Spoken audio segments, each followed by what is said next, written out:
Welcome to the Snickcast. This is the podcast that breaks down Nickelodeon's most iconic Saturday night lineups. Join us as we discuss childhood favorites like Are You Afraid of the Dark, Kenan and Kel, and all those other shows in between. And today, we're traveling back to Saturday, September 19th, 1992. Living life in a 90s dream. Yes, Snick is on the TV, laughing with my best buddy. Yes, Snick, so right. Nickelodeon all night. Oh man, what a time it was. What was happening back at this point in 92? Well, I mean, let's state the obvious one first off. Boys II Men was #1 song in America still. How many weeks is this now?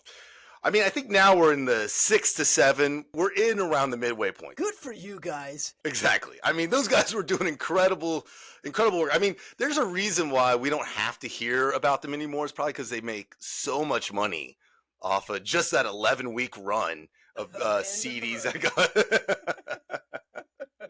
I know this is a big one for you. So on this date in 1992, the UN Security Council voted 12-0 to dump Yugoslavia out of the UN. So I know that was a big one for you. That was a huge one.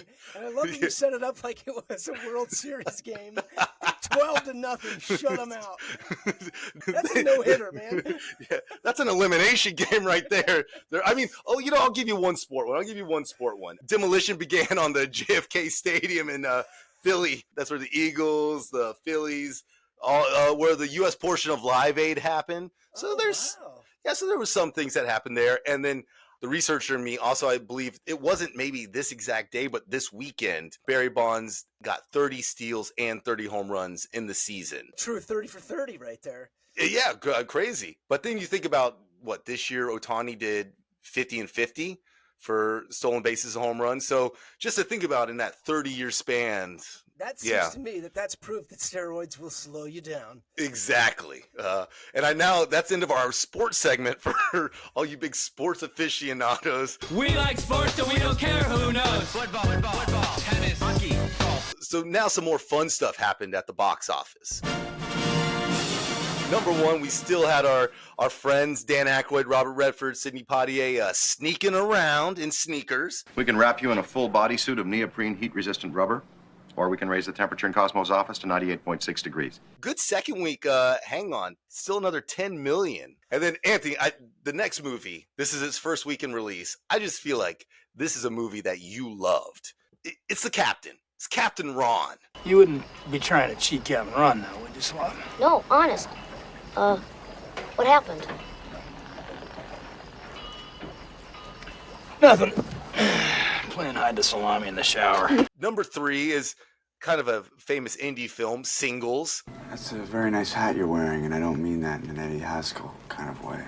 #4, the now canceled Woody Allen had his new hit film, Husbands and Wives. I call them kamikazes because they crash that plane. They're self-destructive, but they crash it into you and you die along with them. #5, I think you'd have to know #5. And by the way, 2 through 5, all new movies this week. Yeah, #5, School Ties. And in 10 years, nobody's going to remember any of this.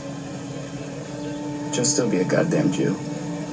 You'll still be a prick. Really shuffling up the box office this week. Yeah, well, I hate to say it, but our dear friend Clint, he's about to slowly start falling out of the top 10. He's at #7. Killing folks. But yeah, all those movies, go see. Those are all tons of, not all fun. I got to say, Husbands and Wives is not a fun movie. So it's not a fun movie. It's one of those movies. VHS Criterion. No. It's one of those movies that I'm sure there was some uncomfortable discussions between husbands and wives after that movie. That's why I was at home waiting for 8 o'clock to strike. That's right. Let's go see a good family. Let's go see The Darlings.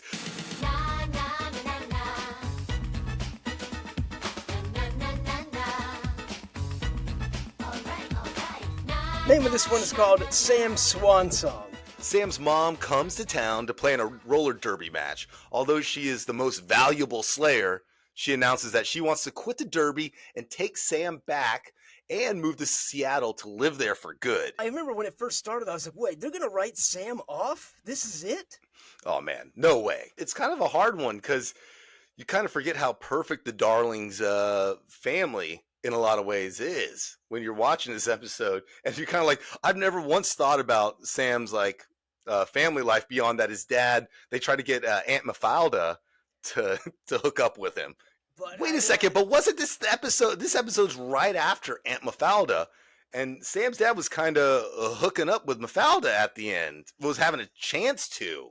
Do you think this is why Sam's mom was coming back into town? That was their secret motives behind this? Sam just mentioned, oh yeah, Dad's new girlfriend, Mafalda. She's over tonight, and she's like, Mafalda? No way. But then she wouldn't be happy about the Darlings. She'd be also upset with the Darlings, I think, too. And she did seem genuinely excited to see them. So there was history. She did. Early on, Clarissa goes on about missing items, and she's losing some things. And then Sam pops up. We get the cool surfer. Wow, wow. He drops the bomb on her, and there's like a shift in the surfer. And it has a sad tone to it, which I was like, okay, shit's going down. We learned that his mom's a roller derby legend by the name of Dangerous Debbie. I gotta say, I was kind of like, that is a cool, like, if you're gonna have a midlife crisis and leave your family, there's worse than, I mean, that's the ultimate, like, you know what? I need to go have adventure. That's a make sense leave your family one. I was thinking about how, like, I think if I was Sam, I kind of been like, humble brag, this is pretty cool. I might actually be okay with it. But did you notice that, like, they do like a few flashback sequences here at the beginning? Yes. Did you notice that parting gifts to her and flashbacks? But did you notice in the room the gator was back? I was going to say Elvis is in all the flashbacks. Yes. I don't know if they did that consciously or it was just because they filmed this earlier. Because this doesn't really, in a timeline, doesn't mean anything in a lot of ways. It doesn't. I was going to ask you, but it did seem like they were pulling from earlier episodes. Sam did genuinely seem younger when, I guess the first flashback, he was making a bean caffeine potion. Mad scientist. And Elvis was there in the corner.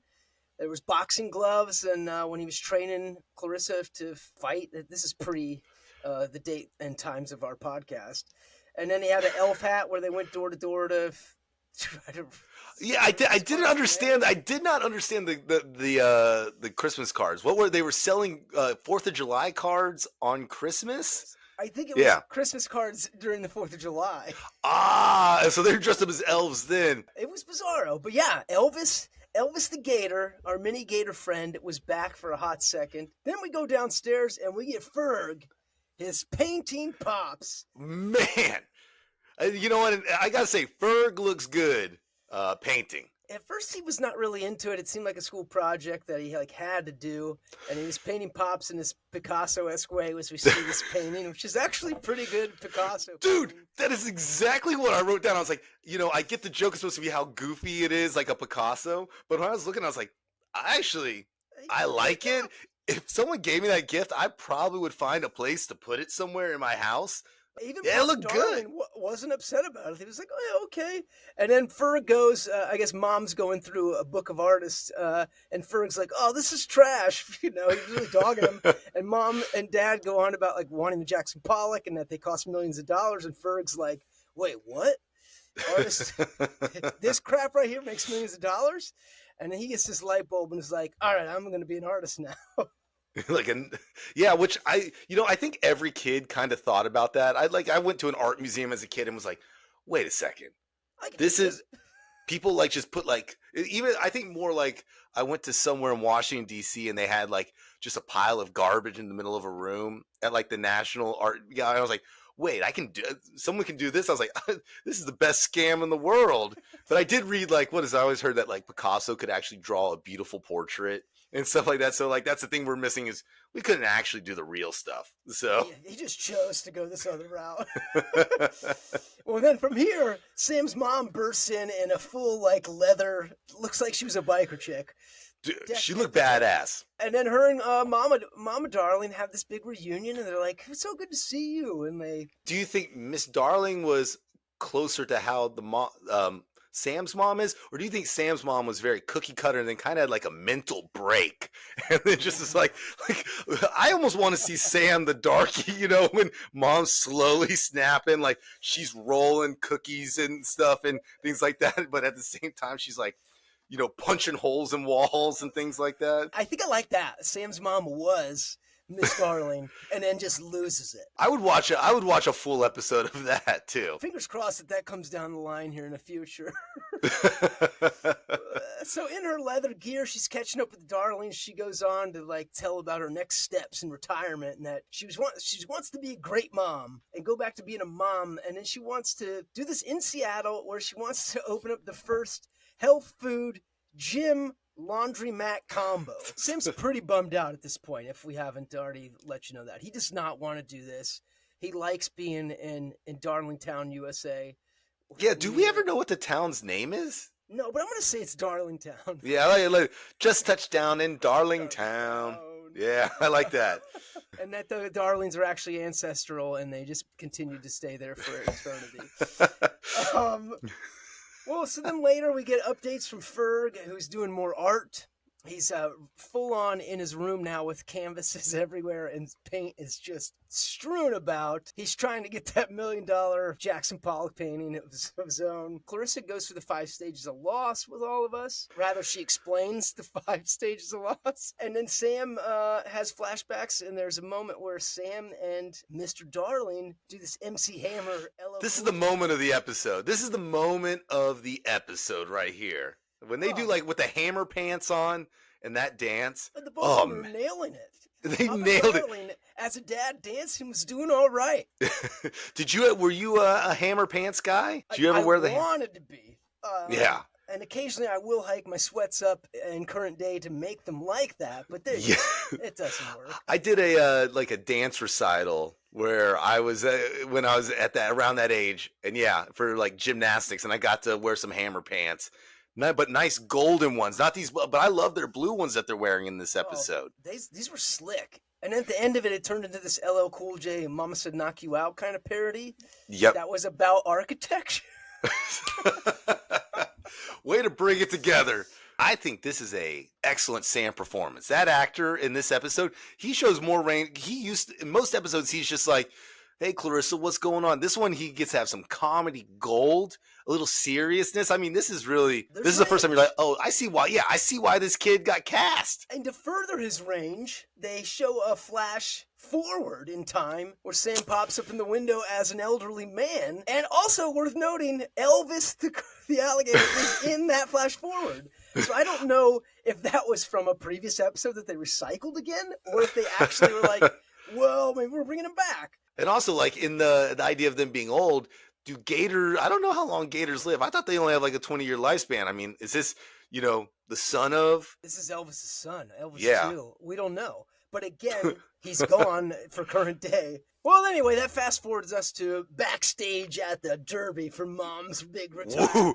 Now that's a locker room I want to be in, a female roller derby locker room. The testosterone's flying high. Clarissa's got Sam to you got to tell your mom you don't want to move. You're happy with Dad. This isn't going to work out. And Sam seems distressed. Truly, again, we're seeing this actor's range. And he just can't muster the strength to tell his mom because Mom's so pumped about it. But also, this could be just the testosterone coursing through her veins. The juices are flowing, yeah. Derby. Exactly. No, I mean, honestly, it could be. Next scene, Sam and Clarissa are just there. They didn't even go out to watch the Derby. But Mom and team come back in, clearly with a victory and a happy way to end her retirement with a slaughter fest out there in the ring. But Mom's now feeling a little something. She's feeling a little different. She wants to keep going for a little bit longer. So she has, and then, you kind of... She's Tom Bradying from New England Patriots to Tampa Bay Buccaneers right now. Exactly. She doesn't know how to let go. She can't let go. She knows she has maybe some more championships in her. There's a reporter that actually points it out to us. It's like, Dangerous Debbie, why are you going out right now? It's the peak of your career. You were nominated for Axel Skater of the Year or something. She's essentially MVP of the season and going to go out on top. But she's finally is like, yeah, maybe I'm not ready. And Sam doesn't really have to break the news after all. Yeah, it seems like she came to the decision herself. And so she wants to keep on doing her thing. Her son's happy where he's at. Dad keeps on effing Mafalda. Everything's good. It's So a glorious thing. We get Sam back in Clarissa's room, old school style, comes up with a postcard from Mom with an update of where she's at. And lo and behold, all of you ESPN 8 The Ocho watchers, Dangerous Debbie has got a job now as an ESPN announcer for roller derbies. Woo! Great episode, though. I thought it was a real fun Sam episode, because I'm sure those are few and far between. They did do a nice little icing on the cake end of the episode. Ferg comes in with a nice gift for Sam and Clarissa. That is a beautiful painting of the two of them in the American Gothic style portrait. You know, now I was kind of thinking about it. I've been watching a lot of prison documentaries, and the Zimbo, I could see him in prison painting something like, you know, almost being like Michelangelo painting the Sistine Chapel. Yeah. He's on his back in the gymnasium at the prison, just painting, just beautiful art, just beautiful art. Thursday afternoons, he's teaching online classes to people. So maybe we found another career for Ferg. It ends hopeful that he's going to continue painting. Yeah, it's either that or insider trading. He's going to prison, and he's got his painting career. Another. Yeah. Oh wow! Well, that would take us to 8:30, man. Yeah. Well, let's clobber our way out of this derby and into a roundhouse kick, baby.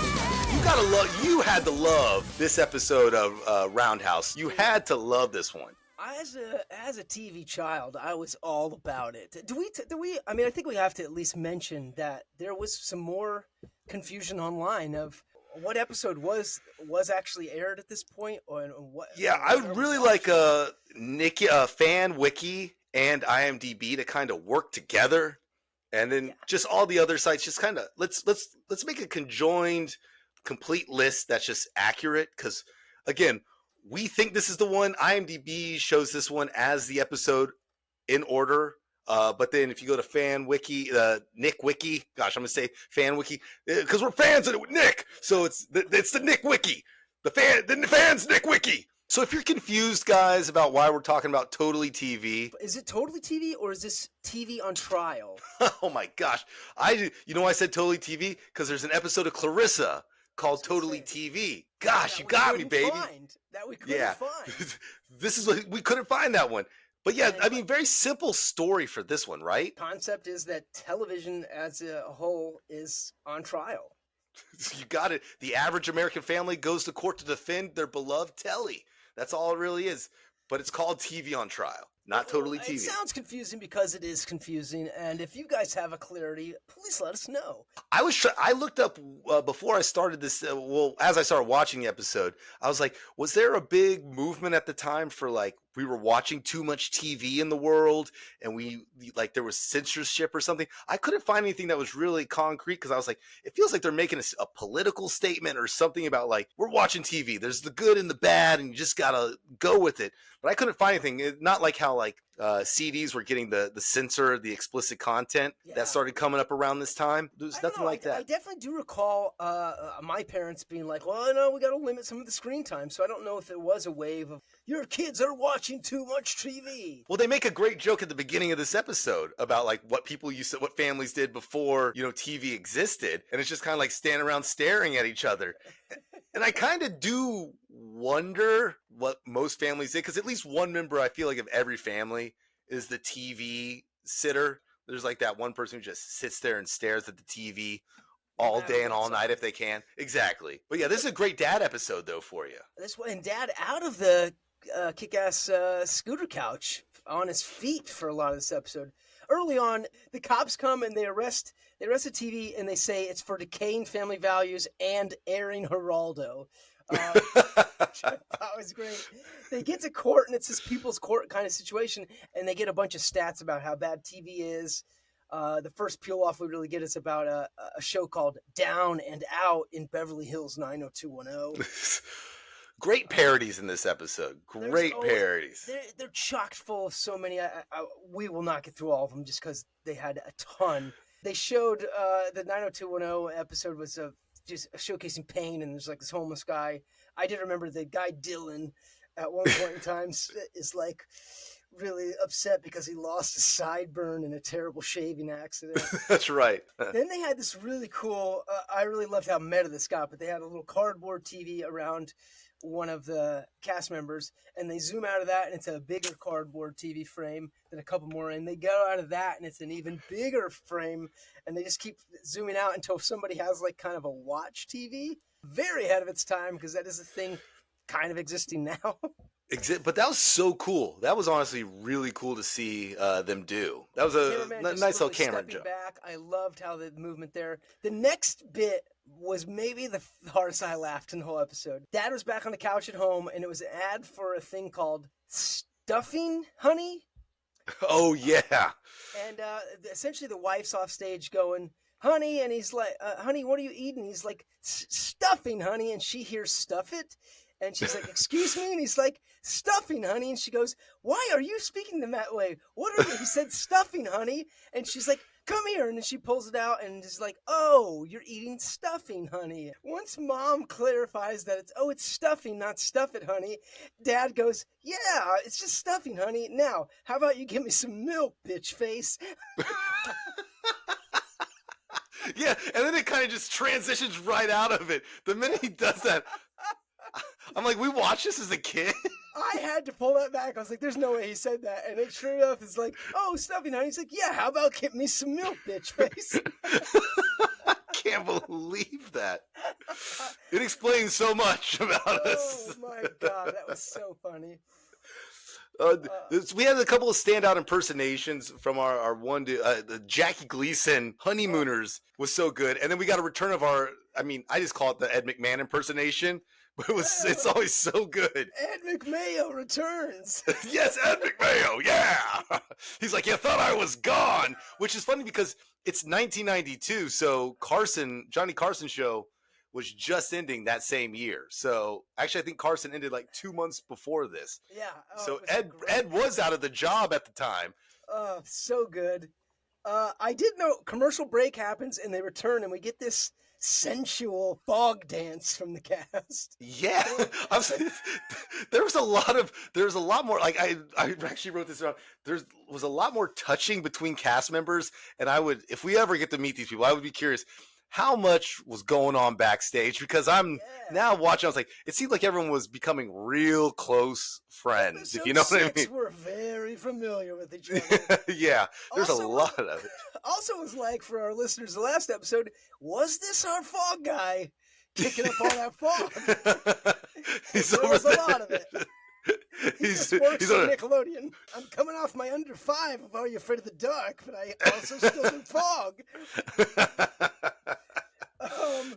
Wait, did you notice that both this show and Clarissa reference the end of the show Who's the Boss? Who's the Boss must have just ended, because Clarissa brings up like, well, what do we do now? Is he the boss? Was it that one of the shows says, we never even learned if he's the boss or not. That was Clarissa, because in Roundhouse they say, and coming up at 9, we finally figure out the age-old question everybody's been wondering, and they cut to them in the TV, and it's like, ew, I'm the boss. No, I'm the boss. And it's allude to like, we're finally gonna figure out who the boss is. Yeah, so I was like, wow, Who's the Boss references galore this night in Snick. Yeah, they really did hit him hard there. They come back from out of that dance, and the plaintiff is like, court is back in session. That'll be no further dancing. I just like when they point out stuff outside of themselves. And then we get this really cool, I love this. There's a cardboard monster truck, and they really built a giant cardboard 2D monster truck versus an American Gladiator. And they kind of announce it as like this new hot reality show. And they have the cardboard monster truck just come across stage, and it flattens the American Gladiator. And they do this really cool trick prop where they come up and it actually had a flat piece of cardboard. The guy got roadkilled. It was pretty cool. From there, we get a couple more like channel change montages. They go to like a Leave It to Beaver Lost episode. They said, "Oh yeah, what's the joke on this one?" That was a really funny one. They said up next on the Leave It to Beaver Lost episode, and they're like, "Where is it?" Yeah, who has it? Yeah, who has it? Oh, that's it. Cuts out of that one. Yeah, and then there was that. I think that's where the Who the Boss thing came in. They have a real TV dinner from Stuffers, not Stofers ads. Those were really big back in the day. When's the last time you ate a Stouffer's? A TV dinner. When's the last time you had a TV dinner? It's probably been a couple years. But my mom did make a lot of Stouffer's, like macaroni and cheese, like meals. Oh, yeah. I to this day, I'll still get the lasagna every now and then. Stouffer's, nothing comes closer to home. Yes, there it is, baby. It's one of our future sponsors. Yeah, Stouffer's, we love all your meals. We look forward to the sponsorship opportunities. They had a Bagel Boy jeans ad that was after that. That was mixed with a Yiddish Knights shoes.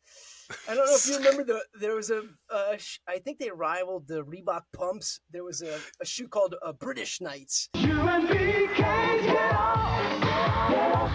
British Knights at your favorite store. I wonder if all the shoe heads out there I can't believe you guys don't know more about these shoes, guys. From there, they had MTV's The Band Unplugged, and the cast parted ways and just showed the actual live band sitting there doing nothing. It was a good joke, and they all just sort of they looked at each other, and then, all right. A few later we get, and I found a name for us, one of our early crushes as kids, Julian Renee. Ooh, oh yeah, she does something right here that, even today, I got chills. She's a full-on contortionist, right? Yeah, I mean, she pulls out that note out of the, she has back bend, tucks herself into her own legs, and is bent upside down, and then pulls a note out. I mean, yeah, I think the more we watch the show, the more I'm I kind of big, just performance crush on her, just in general. She just always gets me. I'm like, she's so good, so pretty, all the things. Very 90s pretty too. Like she has the short 90s hair, very much what my dream sort of girl in the 90s would have been. So, and then now to see her just contort her body like that, I can't imagine what puberty John was doing. Yeah, so 8, 9, 10-year-old us is going, yeah. What? Out of there, we get essentially it leads us to Dad gets his closing arguments, which is a full-on song. Which I thought this was great. I liked this. I like this guy having a lot to do in this episode, and this was a nice because you don't see him much in the dance segments and things like that. So I think this is a real moment for him to shine. He always is a true dad, because he doesn't sing and dance throughout much of the show. They have him do very minimal stuff besides the dad and authoritative figures. Yeah. And he starts off this kind of talk song kind of situation. The cast files in, and it felt very Billy Joel's We Didn't Start the Fire to me, where he just kept listing out TV show after TV show after TV show in rhyme. The judge says, okay, you know what? I rule it's fine. Families can judge for themselves. And the plaintiff comes in front and goes, well, this show's adjourned. Prize the theme song, roll the credits.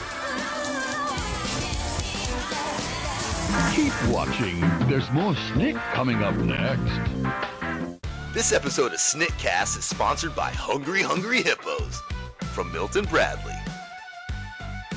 We're hungry! Play Hungry Hungry Hippos! Fun, fun, fun, fun. They're hungry, hungry hippos. It's the wild, wild race feature hippos space. They're hungry, hungry hippos. It's Hungry Hungry Hippos. Whoever gobbles up the most marbles wins. You better eat fast, food won't last. They're hungry, hungry hippos. It's fun, fun, fun, ton. They're hungry, hungry hippos. Hungry Hungry Hippos from Milton Bradley. And now back to the Snickcast. Well, and that essentially would have taken us to 9 o'clock. Oh yeah, let's go hang out with a couple other friends. A couple lowlifes. Maybe start a fire, go pee on a fire hydrant. Let's go!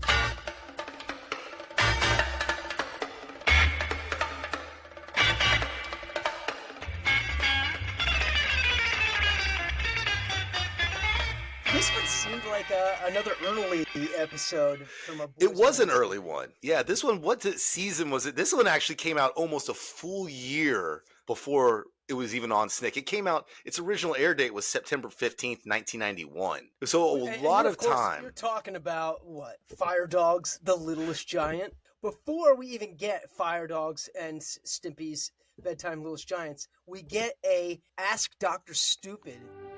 It's time for Ask Dr. Stupid with your host, Dr. Stupid. Oh, hello there. What was the question that was asked to Dr. Stupid? Do you have that in front of you? I do have the question. The name was something kind of normal. It wasn't irregular enough that I've had to write it down. But some kid writes in, "Why do I have to go to school?" I'd better put on my patented Stupometron helmet. Prepare to activate. The answer's simple, really. And then he says, "'Cause your parents are aliens. While you're at school, they shave their skin and breathe dryer lint." This is how the episode started. I want to point out, when people talk about why our generation has such weird sense of humors, you know, it is all these, you know, all these boomers are the ones who made these jokes for us. So like, yeah, exactly. Don't start coming back at us about all this. I blame you. We got our humor from you. But anyways, let's start with Fire Dogs. So Fire Dogs, pretty simple concept. On the brink of starvation and disguised as Dalmatians, the pair find employment at a fire station. Can these two handle an inferno at a towering skyscraper with all the toxic residents in need of rescue? Well, we know the answer. Of course they can. But I think this is a pretty fun one. I mean, it's very, you know, really simple, and I kind of think of this one as a classic episode also. Yeah, man, they're all kind of lining up to be that way, but this does still like ring true to a lot of my early childhood memories of the show. Early on, Ren is starving. Stimpy gives him the last grain of what looks like food to him, but it's just a piece of litter. I was actually thinking about this because I just changed the cat litter a couple days ago, and I was like thinking about, I was like, my God, that's disgusting. I was like, that is so gross. What is happening right there? Well, I will say, without jumping too far ahead, it is a nice bookend to how this little short ends. It is. I think these writers had something going on up there for this one. So they spot, in their starving state, they spot a sign for Dalmatians wanted for a firehouse. And I got to say, and then they're like, well, how can we do this? And it's like, oh, I got an idea. Dalmatian paint. Which I thought this was brilliant. If I ever saw this and there's a way to make this actual stuff, I would dress up as this for Halloween. I would just put the full paint on my body. They just straight up painted themselves, and it was perfect Dalmatian spots. It was so good. They run into this fire chief once they've doused themselves in this, who comes out of the gate hot. In the IMDb trivia, they say that this fire chief was based on a legendary cartoon artist and animator, Ralph Bakshi. I probably butchered his name, but yeah. So Ralph, I'm assuming Ralph must have been a real intense guy, you know. Wow. They sit around the firehouse. Ren is just trying to chill and not do anything because that's the luxury life of when you're not fighting fires. Finally, they get their first fire. They go up to the house, and there's a fat lady up in the building yelling out. Yeah, that giant towering inferno. Probably this fat lady's up 10, 20 stories. She says, "Save my baby." A literal giant baby is thrown out the window and lands on them, splat. Yep. Well, they're trying to use the kind of the classic, you know, when you see a jumper or something, they have that giant trampoline. They put it, and of course, just instead it's so big it just hits them and the trampoline. Doesn't even flattens them out roadkill style instantly. But the baby's fine because it's a giant. Yeah. A little giant. Then she says, "Save." She naturally goes, "Save my horse." Yeah. And then I've got to say, this horse, when it first came out, I was like, is this the horse from the Rubber Nipple episode? But no, this one is way calmer. I mean, this is if that horse didn't take a ton of cocaine, didn't do a ton of coke, like, this is maybe how that horse would act on a regular day. He lands on them in agony and then is immediately interviewed by the press. which I thought was hilarious. And then they have this shot, they do a cutaway close-up shot on the horse's butt, where they had the tail tucked in, and I don't know about you, but there's something very phallic about the way the horse's tail was laying in the butt, and it was just a shot of that, nothing else. Yeah, very pronounced. Very pronounced. A very pronounced horsetail butt wiener. And then... That's the official name. Horsetail butt wiener. We naturally, the next thing the fat woman shouts about is like, okay, now save my walrus. Which I thought, okay, again, are we going to see the same walrus? Yeah. From the rubber nipple horse house where he said, call the cops. I thought that was the guy. And then she says, save my elephant. I will say, when we got the elephant, I said, there better not be another fucking thing that's coming out here. I was like, this joke is now reaching. But I think they do. They want you just to feel the misery and the pain that Ren and Stimpy are feeling, too. Also, what apartment building is this woman living in? I know, exactly. Does she have the whole floor? Then she says, I need help, or she cries for help, and then they decide, okay, we're going to stop catching these huge things. We're going to take a ladder up. So this ladder just shoots up, which seems to go on forever, up into a giant skyscraper. Ren's at the top. He gets there, and he looks down, and then he starts to, like, full-on panic, and he eventually passes out. Gets a vertigo, yeah. Well, then, luckily, fat lady is used to dealing with bigger animals. She's like, well, fine. She stretches him out, puts him in her mouth, and then she goes down the ladder, which instantly breaks from her weight. And she's flying down, and they have this her butt is like flapping in the wind. When she lands, they cut away to buildings on the street that uproot themselves and fall back to the ground. Ren comes to with the fat lady giving him CPR, and they have this like sexy howl, and they cut to her, and she looks just gnarly as can be. Woo, baby! I mean, the way they draw some human beings on this show, some creatures, you know, like a butt dick tail wiener. Of course, horsetail butt wiener. Yeah. Sorry. I got the middle name and the last name backwards. I didn't mean to correct you there, but it's horsetail butt wiener. I mean, it's okay. My apologies, actually. From there, though, the fire's out of control. So then what? Yeah. So then what? How do they come up with the idea to get a ton of litter and get in a helicopter and dump it on it? I don't know, but Stimpy'd been missing for a few minutes, so naturally, I guess that kind of makes sense. Yeah. I mean, I don't know if I always did I miss something, like a clue on this? Because I'm going to tell you, I feel pretty dumb. There's a couple of things at the end of this episode I feel pretty dumb about. So anyways, they dump a bunch of litter on it.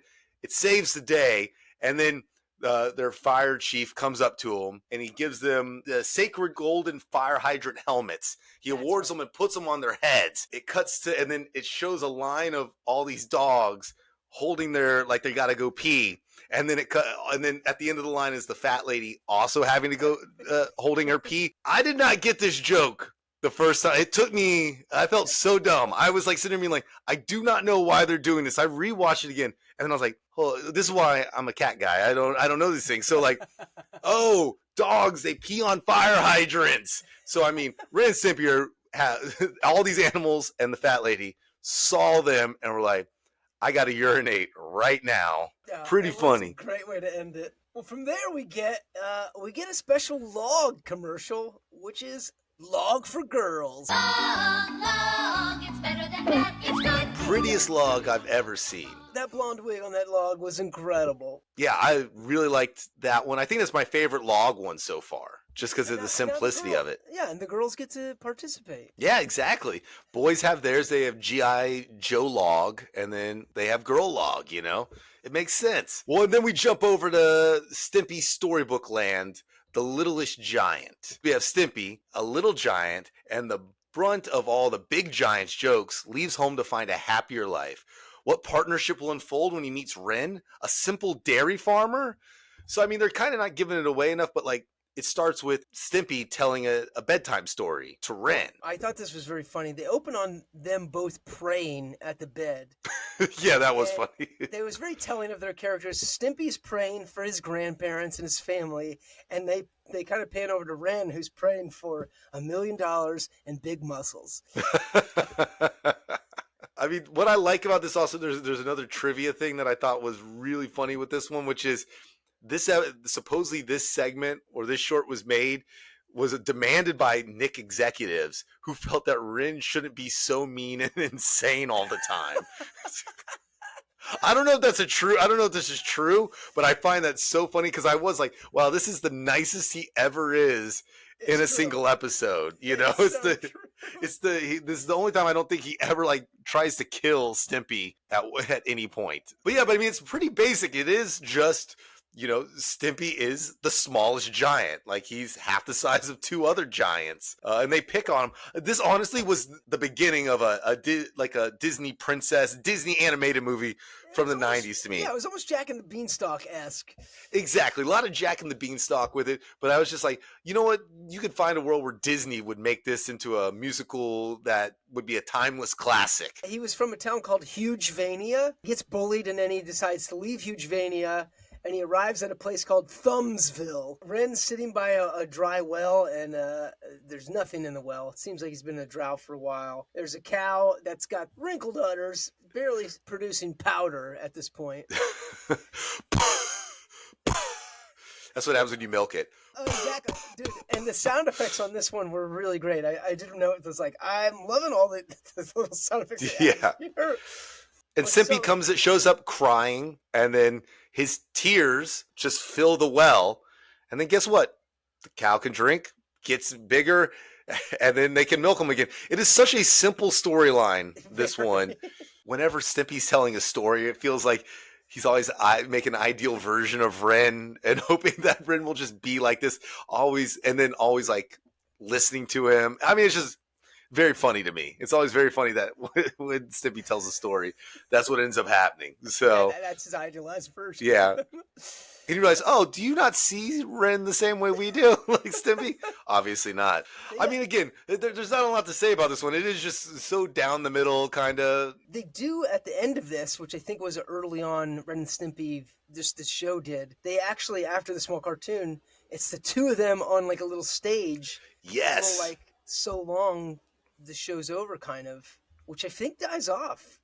Yeah, I was going to say, I do not remember. Well, I mean, from the other episodes we've watched, I do not remember this at the beginning. But I mean, this is a season 1 episode. So, you know, and I'm sure we'll get a bunch of reruns of this through Snick coming up, guys. So don't worry. You're going to get a lot of season 1 of Ren and Stimpy. And probably those episodes won't even be available. Well, anyways, enough of that storybook. Let's get by the fire, baby.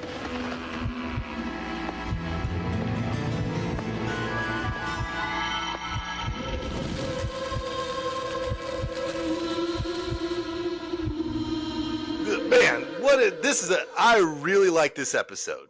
And I got to say, I think we had to really like this episode of Are You Afraid of the Dark because it's not on Paramount Plus. We had to go on Amazon Prime to watch one of your shows. The episode's called The Tale of the Super Specs. And I want to give the synopsis, but not necessarily at first because the synopsis actually doesn't tell the whole setup for the episode, which I think is kind of interesting. It just gives kind of the story within the story. I loved instantly, we're in, it was a magic shop, and I think we're in the middle of the story being told, and then lo and behold, no, we're not. Egon's there with knockoff Alicia Silverspoon, and I'm like, what? We got a Midnight Society field trip?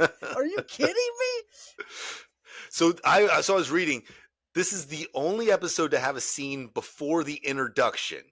Wow. This is the only time this ever happened. What a little snick snack there. I thought that was pretty interesting that was, because I was like, wow, is this something that I just don't remember happening often? Nope. This is the only time. So we find out that Gary's dad, Gary, our weatherman's, Egon, Gary, Weather, his dad owns a magic shop. Surprise, surprise. So I was going to say zero shock there. And I also would bet hard money that Gary's dad is single. Like also. But yeah, I mean, I have a suspicion who Gary's dad is, but I will save it. You know what? If it is who I think you're going to say it is. But anyways, what I loved about it was this is the episode where it's been said that Gary is not telling scary enough stories, which I think is interesting because we always ask, like, what happens at the Midnight Society if when you do your trial, you don't tell a scary enough story? Does the same thing apply to if like once they get tired of you. Because remember they say what's his name isn't coming to the campfire that night. So I was kind of like, well, do they do a sort of thing like, all right, Gary, this is your last chance, and if or it's a Gary rock can't to do the back of the head. so back to the head, just we call this just put his body in the fire, burn it to ashes.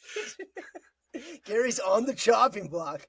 Yeah. Who by all means seems to be the leader of the Midnight Society. I know, I mean, well, now that we know his dad has a magic shop, it kind of seems like he would have been the guy who spearheaded this whole endeavor. So the idea that you're like, Gary, you're not doing well, we're kicking you out of your own club. I will say, we get this, when we get out of the magic shop, we get the groups at the campfire, right, talking about the stories haven't been scary enough. Then we get this POV in the woods kind of coming towards the campfire, and we hear not yet.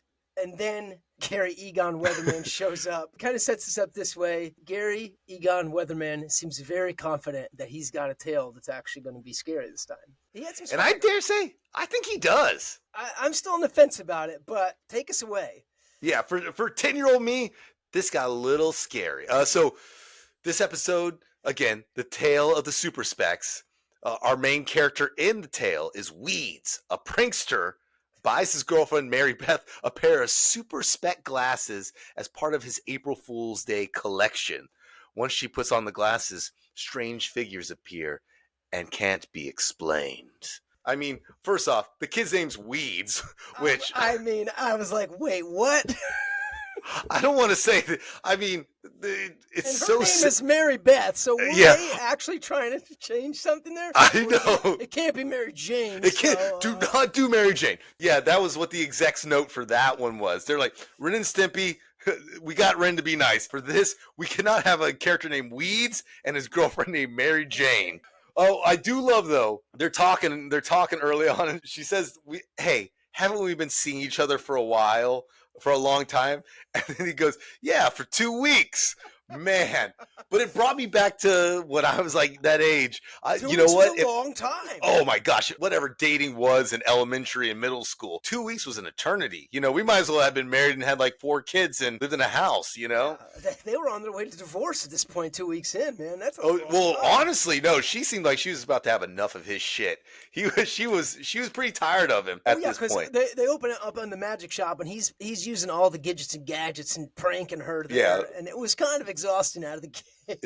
By the way, you need to get another location besides the same magic shop that looks like it's Gary's dad's magic shop at the beginning, with just like a different coat of paint or something. Already, we see the same glasses that were shown when Gary Egon Weatherman was there with Alicia Silverstone. We need another location. Yes. So he's doing that spell, right? Well, I was going to say, before the spell, she says, we've been together 2 weeks. She says, you're kind of not mature. And he's like, what are you talking about? And you hear a fart sound. And he's pulled a whoopee cushion out. And you get a real sense of Weeds. Yeah. Right out of the gate. Weeds doesn't hide anything. Yeah, Weeds isn't hiding anything. Yes, and he's playing with this dust, and he's like reading something in Latin. Which you know, at this point, I don't care how old you are. You gotta know, you don't do shit like that. No, you don't never. Read spells and throw dust around. That is idiotic, and you're asking for it. It's kind of like getting out the Ouija board and being like, "Is there any demons in my house?" Just like, yeah. Guess what? They go, "Oh, found you." It's like you're just asking for it. You think that like the spirits just wait next to that book to be like, just say the spell. Just say it. I kind of always thought about that with like a genie. Like a genie probably like, it doesn't have to be like you rub with intention on the lamp. It's just like, yeah, just come on. Let's just rub your ass on accident. Just brush it with your cheek. Some form of DNA. I'm coming out. Yeah. Well, and on that coming out, as soon as fart sound effect happens, we get the legendary not even Mr. Sardo. Yeah, there is no Mr. Sardo is a one-word figure. In Sardo, I looked as I was like, I feel like I knew Sardo from the show. Sardo comes back 8 times on the show. So Sardo and Dr. Vink are like the 2 OG cast members. Sardo, better teeth, but that's about it. And he makes it a case to always let you know it's Sardo, not Sardo. This actor was doing it. Tons of respect. Does a lot of voice acting still. I looked it up. Still pounding at the pavement. Love He's it. thriving. Weeds picks up a pair of glasses. Sardo calls them X-ray glasses. After he hears they're X-rays, he puts them on and looks at his girlfriend and goes, "Oh, oh, oh." You get this real horn dog combo that Weeds is. I was thinking about, though, if I put on those glasses next to my girlfriend, I would do the exact same thing. Current day, absolutely. So then Marybeth puts them on, and then she scans around the room, and we get a little change in music, and there's like a figure in a black onesie from head to toe standing by the window. Whew. That's our first little spook of the ep. If the lights were out at the house in 1992, I'm creeped out. I'm creeped out right there. Yeah. She takes them off, the figure's gone. That's really all we get there. Next scene, we're in the park. And Weeds is really just showcasing how much of a dirtbag he is. Because he's reading from a book called Voodoo Made Easy, just openly in the park. And then he essentially roofies some chick's yogurt. I was like, this would not even ever be written today. Because he roofies her. I mean, it just gives her a chipmunk voice. Oh my God, what happened to my voice? Yeah. Oh my God, totally. Oh no. From there we go to we're in the school now, in the hallway, and Weeds has the glasses on and essentially almost assaults a kid, opens up his locker and gets about clocked in the face from those. What a mechanism too. Yeah, just deck you in the face. He's a real trickster, man. Then his girlfriend, Marybeth, puts on the glasses again, and she spots another figure in the hallway. She sees it again. She sees someone all black. You can't see a face, just completely black, like nothing, no skin exposed or anything like that. Yeah, it's jarring for certain. She has Weeds put them on, and he can't see anything. She throws him away. All over the yogurt. I don't know if you caught that little thing, but they're right next to the yogurt. Right next to the yogurt in the trash can. Continuity guy's on his job. Yeah, my name's Rick. I'm continuity here. Listen, I just think it'd be a good idea. Listen, she's not going to eat the rest of the yogurt, so we might as well just put it in the trash can. I'm just saying. Well, then we get Weeds out on the b-ball court with his buddy. And I guess he's losing in a game of horse, and he turns his back to his pal, sprinkles some dust on the basketball, and then misses. Then does a hook shot as they're walking away, and it goes in, and they have this nah. No way. We get Marybeth with her girlfriend walking down the sidewalk, and she's going through her purse, kind of telling her what happened. And guess what's in the purse? Oh. What could it be? Those glasses that she just threw away next to the yogurt. And they're there without the yogurt. Yeah, the yogurt completely clean. Completely clean. She's freaked out about it. She goes back to Sardo's to try to figure out what's going on. He's not there, if I'm not mistaken. Yeah, she just drops it in the mail box right there. Slides him in. She's on her way home free again. Gets home. It's like absentee parents. There's no one home. She's a classic latchkey kid. Goes in, tries to, maybe get a snack in the kitchen. Lo and behold, guess what's on the counter now? God, it's back. It's still no yogurt. It's still yogurt free. Gosh. Which is more scary to me at this point that there's no yogurt and there's clean pears.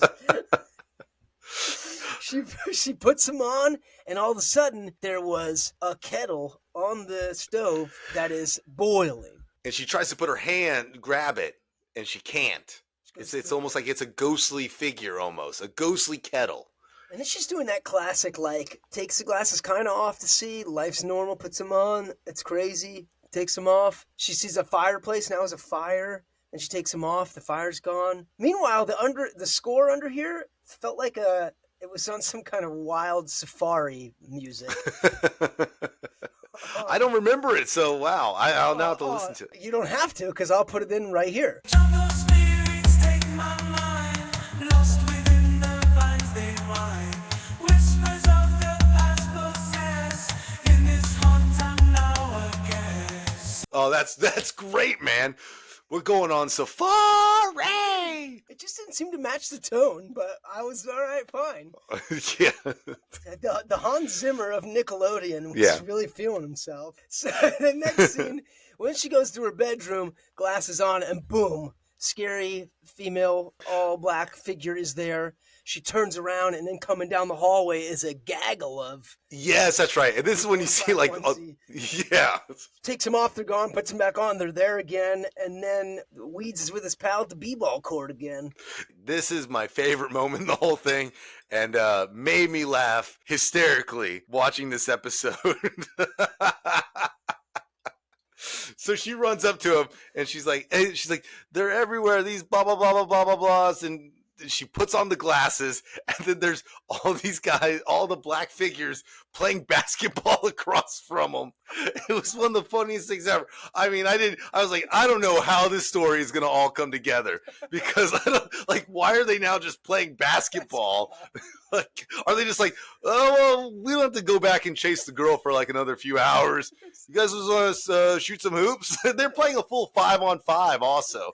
They're not like, it's a deep scrimmage. It's a deep scrimmage. They got teams together and they played. Well, so after she like gets freaked out from the 5-on-5 with the people in the onesies, she goes back to Sardo and she's like, I need your help. There's been a spell. And Sardo seems kind of... Sorry, Sardo. Yeah, exactly, yeah. He seems kind of shocked that it actually worked, and he doesn't seem to really believe that any of his tricks or gadgets work, but it did. And so she tries to get him to come home and help cast the spell, trying to get a guy at the magic shop that she just met named Sardo to come to her house and help her cast the spell. Do you think Sardo believes in anything that he's selling? That was kind of my wonder. I don't think so. I think he's just haggling because he tries to get her to pay him. I said, I'll do it for $50. And then before she can even react, he's like, okay, fine, 20. Also, like, he is cheap already, but also, like, the fact that she has $20 is also amazing. Both things are both pretty amazing for that age. He's sold on the $20 and it's like, oh, but I'm missing my dust of Dendron. Don't know what that's about, but we're going to learn that Weeds actually bought the last of the Dendron when he was buying all of his gadgets at the beginning of the episode. I wonder if that is like a real technical term for something for that. Only a guy named Sardo would know. So they're back at their house, and now Sardo has a crystal ball in front of him, and he's just doing this basic chant that I think we could have made up. About saying, and Weeds is on to him. I mean, Weeds is like, listen, I know I'm a fuck up, but this guy. This is me in 20 years if I keep down this path. I'm gonna inherit Sardo's magic shop. So then instead, it's Gary's dad takes over. Well, I was gonna say my suspicion was that maybe Gary's dad is in fact Sardo. It would explain why he comes back so many times in the show. He's like, Dad, I need another story. He's like, well, your father, Sardo, has many stories of his explorations. But we never actually know how Sardo gets out of this situation, which is kind of gets us to the end of this one. So the ending's pretty exciting. He casts a spell. We go to find out that there's another dimension. So essentially two universes are fighting for the same space. I actually had to write down what they say, because I was like, wait, how do you even describe what just happened? You described it a little bit better than me, though. I think that's it. He says that there's two universes fighting for the same space. We get these giant eyeballs that pop up above them, because everything goes black after he casts the spell with the Dendron dust. These eyes come up, and they kind of say, yeah, we can't be sharing the same space. One of these dimensions has got to go. Then we pop up, we're in Marybeth's house again, and we think everything's hunky-dory. She's like, oh, wow, that was crazy. I can't believe that worked. And then, lo and behold, the female in the black onesie that's been following her is like, yeah, it did work. You guys are in my universe now. Ha ha ha ha. She reveals her face. And then we zoom out. They're all stuck in a crystal ball that Sardo was talking to. Yeah, and he's stuck in it too. So Weeds, Marybeth, and Sardo are stuck in a crystal ball, and then we're back at the campfire. That's the end of the story. That's it. But no, I want to ask though, when we see the lady in the black reveal herself, is that the actress who played Marybeth? Because the guy playing the Weeds looking guy is not Weeds. Yeah. I was going insane. So are they supposed to just be like kind of, similar resemblances to the other dimension, because also the lady in black looks nothing like Sardo, so I don't know. Like, listen, that's another layer that I did not really think about. Yeah, listen, we don't need to dig too deep. I think the writers, when they were done with this episode, closed their booklets, put their pencils away, and never thought about this episode ever again. But there's clearly unfinished business, especially there's unfinished business. Sardo again. Oh yeah, we got more Sardo. But what happens when we get back to the campfire, though? I thought this was a beautiful ending. Yeah, and our guy Egon Gary Weatherman really kind of brings it home. Someone at the campfire actually puts together that it's like, oh, the universes. I think our makeshift Bash brother from the Mighty Ducks is the first one that calls it out. And then Egon whips out a bunch of super specs for everyone. He's got gifts. Everybody's like, well, cool, super specs. They all put them on, and then they look up, and behind Gary Egon Weatherman, there is a figure in an all-black onesie. Everybody freaks out and takes off. Yeah, Gary Egon Weatherman gets him, baby. You know who it was, don't you? It's our sweet baby boy David, right? Yeah, our locket-giving David. Our locket. So wait, because Gary Weatherman Egon, I can't even do it. And then our dime store hooker version of Alicia Silverstone. And then David, are they like in a menage a trois? Like, what's going on? Like, what's the setup for this? You know? And all the while, I guess our locket-giving David has just been hiding in the woods for an hour. Leslie, do you think the storytelling takes longer than we watch on the show? Like, is it like 30 minutes long, the story, or does he do like a full like hour and a half story? When you do it, and we're just seeing a condensed version of it. I always kind of wonder about that, because then it'd be funny if David was just laying in the woods being like, God, I'm on all black, I'm freezing my ass off. He told me I couldn't wear underwear in this outfit. He's cramped up because he's crouching down behind trees. He's like got like a wedgie, like that horse had its tail between its cheeks. In that Ren Stimpy episode I watched last year. The horse butt wiener guy, yeah. All the while, he's holding a rock in case Gary Weatherman's story doesn't go well. He's gonna have he's playing two sides. He knows if Gary's story goes well, he has to jump out. If Gary's story goes bad, he's got to kill Gary. And he's got to burn his way. He knows his night's long either way.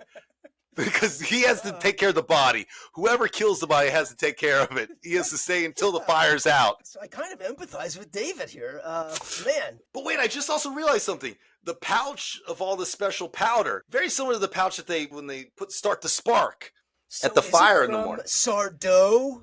Well, I mean, Gary Weatherman, Egon's dad? Gosh, I think we're making layers for this show that they didn't even think about. But yeah, I mean, like I didn't even think about it. It's probably the same pouch because they like to reuse locations clearly. So they probably reused the same pouch. Anyways, I thought this was a really fun one. I'm so glad I paid $2 for instead of the fucking hounding dog episode from last week. I'm so glad this was it. My only complaint really was that there was not enough fog in this episode. Yeah, we needed more Fog Machine Guy. I mean, again, altogether a good episode. I don't know, do you have anything else about this one that sticks out for you? This was all right. I like their creativity around the Midnight Society this time. Yeah, honestly, I could watch just like the inner workings of the Midnight Society. I think we say this all the time. More Midnight Society, less story sometimes works better for me. I want more Gary Egon Weatherman. I did it! I said it correctly! Finally, I did it! Oh my gosh, we gotta stop talking about this. That's too good. Let's find out what the listeners want to know. Let's go! Tune in every week. Got a question, gotta speak. Nickelodeon on the line. Let's chat. It's podcast time. So how was it? You were looking at all of our social media stuff. Were you able to find any sort of questions, anything like that from the listeners? Listen, I found a pretty good one that I thought had some nostalgia to it, but also something that has been up to date with some of the viewings. Oh, well, let's hear this. Let's hear it then. So this one comes from a guy by the name of @Aragon the King. Says, in a Sega Genesis Mortal Kombat fight, who would win? Dr. Vink or Sardo? Oh, baby. I'll say the Doc seems more like a killer. He just seems more like a killer. Seems like he would be really willing to slice much easier. Sardo would try to talk his way out of it. and might stumble upon victory. But I think Vic, easy win almost. I mean, that's a fair analysis. However, though, Dr. Vink in a weapon, if they were to pull weapons out and use a special move, Dr. Vink's going to throw some kind of potion, maybe a handful of brains. And Sardo has the magic shop at his disposal. He's got the Dendron dust. It's He's got true. Super specs. He's got more stuff on his. Yeah, he has more things that he can use to his advantage. He does seem ill-equipped and not really. Doesn't seem like he knows how to use all of them, though. Yeah. Now, if we're thinking about Sardo this first episode, I think Vic gets him real quick. But I don't know if takes him down. Yeah, as you know, as the show progresses, I mean, he's coming back. What, 7 more times? Does he get better at his job? If he does, then I think there's a really good chance he takes care of it. Also, we don't know how many times Dr. Vink comes back, but he's going to come back. Finishing move. Say you're Dr. Vink. You've already took Sardo down. What's your finish him? Rip his hand off and put it in a jar. Easy, right? And then make him drive a cab. And then make him drive a cab for the next 50 years. I don't know. What do you think? What do you think Sardo's would be? I think if Dr. Vinks is not that, it also could be a riddle of sorts. Oh, no. That sends him into a fatality. Sardo doesn't want to hear it. I think Sardo's would be, he would just be correcting Dr. Vink. Finish him, he would be like, it's Sardo! And the airwaves would take Vink out. That's a great one for us. Thank you, Aragon the King. Yeah, that's a great one. We only got one from the snickcast@gmail.com email. Okay. This email is from Candy, and she titled the email Hard Nights. She supposedly lives near us, and she also has a very sexy picture to accompany the email. And it just says, Dear Snickcast, are you lonely at night and want someone to hang with? I am just the person to make all your dreams come true. For $50, I'll make your... okay. All right, never mind. This is a catfish email. I am so sorry. I'm so sorry. I did not read the whole email before. It's just like sometimes how I don't read who the characters' names are. That is not an appropriate email. If Candy really is a fan, she does not need to make our dreams come true. You know, if she's lonely at night, just listen to the show. That's a dream in itself. Really, I think you might need to start checking the email because it sounds like I'm just doing a real poor job sometimes with this. I mean, listen, that one would have at least caught my eye of like, well, what's this mean? Yeah. And I mean, $50 is not bad either. But, you know, maybe I'll respond later. Listen, Sardo opened with $50 when he was haggling. It makes sense. Maybe that's why he needed the 50. He's like, there's candy out there. I need a taste. My illegitimate child, Gary Egon Weatherman, his mother has been missing, and I'm lonely. I mean, it explains so many things. I mean, Sardo probably is very lonely at night. I think he's probably a lonely guy at night, you know? So this email is for you. Zero doubt. Yeah. All right, man. Well, I guess until next time, enjoy yourselves, sleep tight, and don't let the Snick Snacks bite. Ooh, Sardo! Sardo!